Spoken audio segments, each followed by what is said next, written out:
হে everyone, আমি রিদিমা। আমি আবার চলে এসেছি তোমাদের সাথে আরেকটি ভিডিও শেয়ার করার জন্য। এই ভিডিওটি সেম একটি ফিস্টের, কিন্তু এই ফিস্টটা টোটালি আলাদা। কারণ এই ফিস্টে আমরা প্ল্যানিং করেছিলাম যে যার বাড়ি থেকে যেটা সব থেকে ভালো বানাতে পারে নিয়ে আমরা একজনের বাড়িতে জমা হব, তারপর খাবো। তো আমার ভাগে সেই পড়লো মোমো। আমি ঝটপট করে মোমোটা তৈরি করে নিলাম। তৈরি করতে করতে বিকাল 6টা বেজে গেছিলো। তো আমাদের প্ল্যানিং ছিল 6টার মধ্যে যাওয়ার, কিন্তু আমার লাস্ট মোমোটা স্টিম হচ্ছিল, তাই একটু সময় লাগলো। সেইটুকু সময়ের মধ্যে কারোর আর অপেক্ষা হচ্ছে না, সবাই চায় তাড়াতাড়ি বসে আমরা গল্প করব, মজা করব বা যাই করি। তার জন্য একে একে করে সবাই আমার বাড়িতে জমা হতে লাগলো, কারণ সবথেকে লেট আমারই হচ্ছিল। যতক্ষণ আমার মোমোটা স্টিম হচ্ছিল ততক্ষণ তারা সবাই জমা হলো সুদীপার বাড়িতে।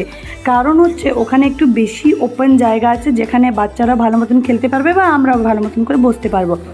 তখন ওরা সবাই একে একে করে বেরিয়ে চলে গেল, আর আমি আমার বাড়ি থেকে যতটুকু আমার বাকি ছিল সেই স্টিম মোমোটা নিয়ে চলে গেলাম সুদীপার বাড়িতে।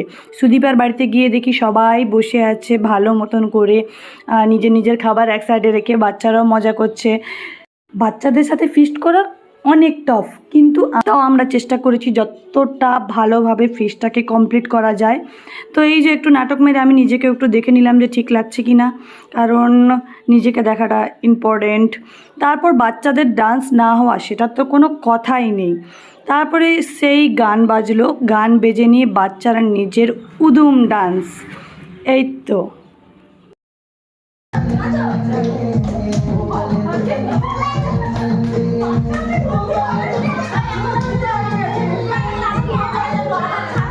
তাহলে এখানেই শেষ হলো আমার পার্ট 1।